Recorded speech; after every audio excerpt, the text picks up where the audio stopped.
जरा सोचो, नीला पानी, सफेद रेत वाले समुद्र तट और हरे भरे जंगल, ये है अंडमान और निकोबार द्वीप समूह। बंगाल की खाड़ी में स्थित ये समुद्र में बिखरे हुए कीमती रत्नों की तरह है। ये द्वीप सिर्फ खूबसूरत नजारे नहीं है, इनका इतिहास उतना ही गहरा और रहस्यमय है जितना कि इन्हें घेरे हुए समुद्र।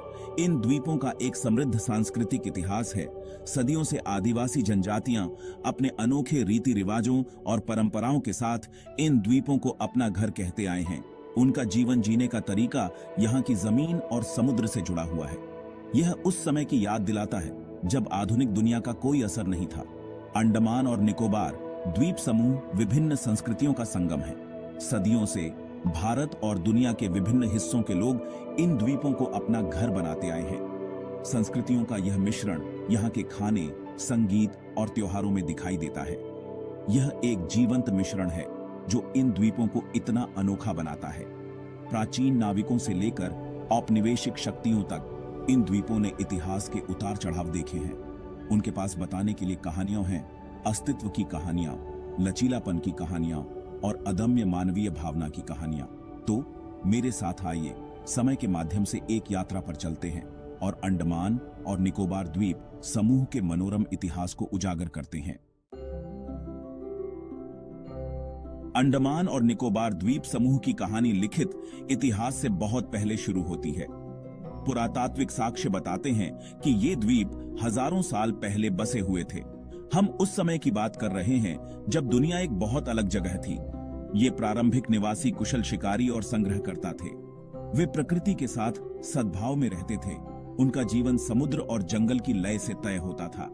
उनके औजार, जो पत्थर और हड्डी से बने होते थे, उनके दैनिक जीवन की कहानी कहते हैं। माना जाता है कि अंडमान की जारवा, सेंटिनेलीज और ओंगे जैसी आदिवासी जनजातियां इन शुरुआती बसने वालों की वंशज हैं। वे दुनिया के सबसे पुराने जीवित आदिवासी समुदायों में से हैं। उनकी भाषाएं और संस्कृतियां बहुत पहले चली गई दुनिया की एक झलक पेश करती हैं। दूसरी ओर निकोबार द्वीप समूह की कहानी थोड़ी अलग है। सबूत बताते हैं कि इन द्वीपों पर रहने वाले निकोबारी लोग सदियों पहले दक्षिण पूर्व एशिया से चले गए थे। उनकी संस्कृति, भाषा और परंपराएं इस दक्षिण पूर्व एशियाई प्रभाव को दर्शाती हैं। अंडमान और निकोबार द्वीप समूह की शांत सुंदरता यूरोपीय शक्तियों की नजर से बच नहीं सकी। 18वीं शताब्दी में ये द्वीप रणनीतिक हित का केंद्र बन गए। खास तौर पर अंग्रेजों ने इनकी संभावनाओं को पहचाना। 1789 में ब्रिटिश ईस्ट इंडिया कंपनी ने चैथम द्वीप पर एक दंड कॉलोनी स्थापित की। इसने बंगाल की खाड़ी में अंग्रेजों को एक रणनीतिक चौकी प्रदान की और यह भारतीय कैदियों को निर्वासित करने के लिए एक जगह के रूप में कार्य करता था।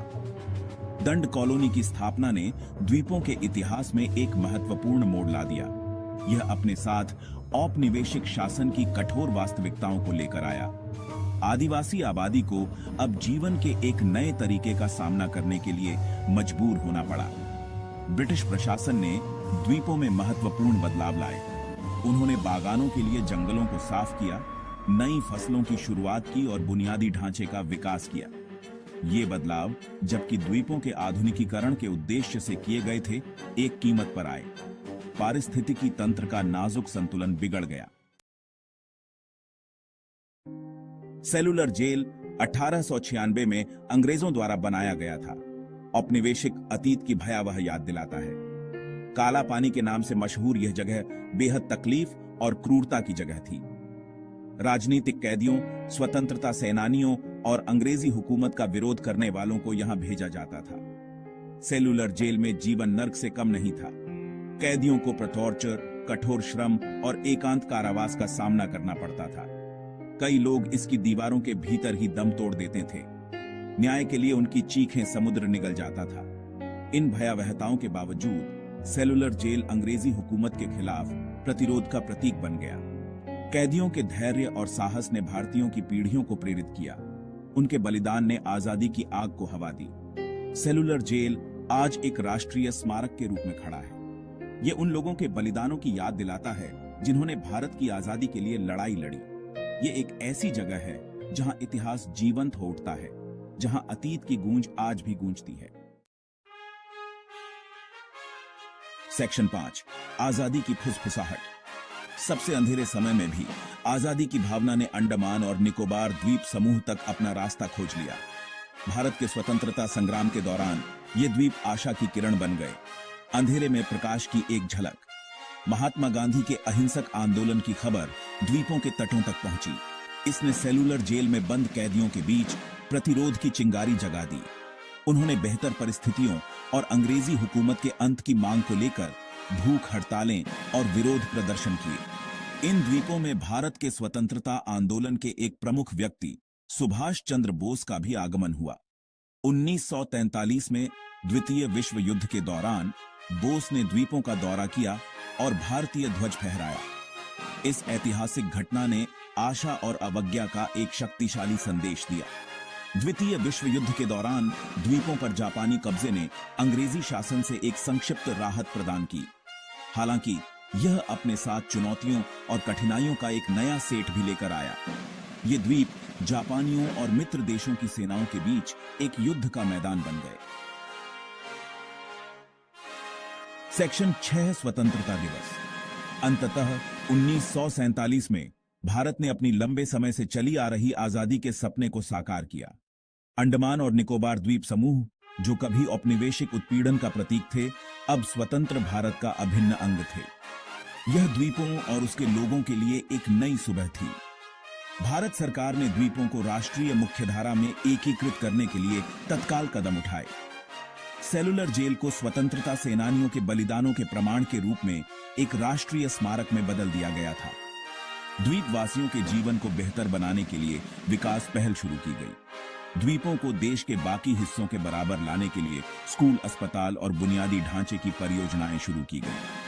आदिवासी जनजातियों, जिन्होंने दशकों से हाशिए पर रहने और विस्थापन का सामना किया था, को भारतीय संविधान के तहत विशेष सुरक्षा प्रदान की गई थी।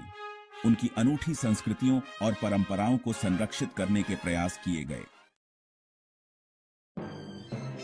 सेक्शन 7 पुनर्जन्म द्वीप समूह। स्वतंत्रता के बाद के युग में अंडमान और निकोबार द्वीप समूह के लिए परिवर्तन की अवधि देखी गई। एक समय अलग थलग और दूर दराज के ये द्वीप अब हवाई और समुद्री मार्ग से मुख्य भूमि से जुड़े हुए थे। इससे आर्थिक विकास और प्रगति का मार्ग प्रशस्त हुआ। पर्यटन एक प्रमुख उद्योग के रूप में उभरा, जिसने दुनिया भर के पर्यटकों को आकर्षित किया। द्वीपों के प्राचीन समुद्र तटों, क्रिस्टल क्लियर पानी और हरे भरे जंगलों ने शहर के जीवन की भागम भाग से एक आदर्श पलायन की पेशकश की। सरकार ने द्वीपों के रणनीतिक महत्व को भी पहचाना।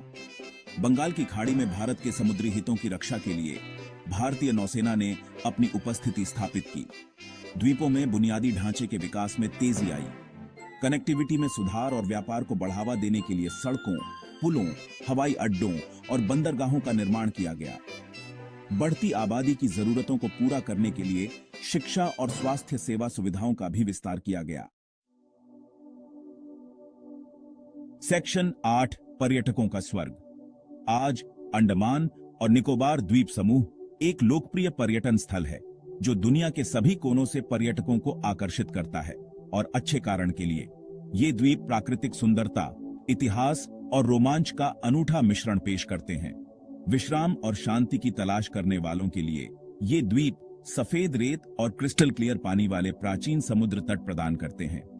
हैवलॉक द्वीप, राधानगर बीच और नील द्वीप कई रमणीय स्थानों में से कुछ हैं, जहां आप धूप में भीग सकते हैं, तैरने के लिए जा सकते हैं या बस किनारे पर आराम कर सकते हैं। इतिहास के शौकीन सेलुलर जेल, रॉस द्वीप और वाइपर द्वीप जैसे ऐतिहासिक स्थलों पर जाकर द्वीपों के समृद्ध अतीत में उतर सकते हैं। ये स्थल औपनिवेशिक युग और स्वतंत्रता सेनानियों के संघर्षों की एक झलक पेश करते हैं। साहसिक उत्साही स्कूबा डाइविंग और स्नॉर्कलिंग से लेकर ट्रेकिंग और बर्ड वॉचिंग तक कई तरह की गतिविधियों में शामिल हो सकते हैं। द्वीपों का विविध समुद्री जीवन, हरे भरे वर्षावन और ज्वालामुखी परिदृश्य अन्वेषण और रोमांच के पर्याप्त अवसर प्रदान करते हैं। चुनौतियां और संरक्षण। अंडमान और निकोबार द्वीप समूह चुनौतियों का सामना करते हैं। जलवायु परिवर्तन, प्रदूषण और मानवीय गतिविधियों से पारिस्थितिकी तंत्र खतरे में है। समुद्र के बढ़ते जल स्तर से तटीय क्षेत्रों के जलमग्न होने का खतरा है। सरकार और संरक्षण संगठन मिलकर कदम उठा रहे हैं। अक्षय ऊर्जा स्रोतों को बढ़ावा दिया जा रहा है। सतत पर्यटन प्रथाओं को प्रोत्साहित किया जा रहा है। अद्वितीय वनस्पतियों और जीवों की रक्षा के प्रयास चल रहे हैं। सेक्शन 10 आगे देख रहे हैं। जब हम आगे देखते हैं तो अंडमान और निकोबार द्वीप समूह का भविष्य विकास और संरक्षण के बीच संतुलन बनाने में निहित है। यह सुनिश्चित करने के बारे में है कि आने वाली पीढ़ियां उसी प्राचीन सुंदरता का आनंद ले सकें जो आज हम करते हैं। द्वीपों में सतत पर्यटन के लिए एक आदर्श बनने की क्षमता है। पर्यावरण के अनुकूल प्रथाओं को बढ़ावा देकर और प्राकृतिक पर्यावरण का संरक्षण करके द्वीप उन समझदार यात्रियों को आकर्षित कर सकते हैं जो अपने प्रभाव के प्रति जागरूक हैं।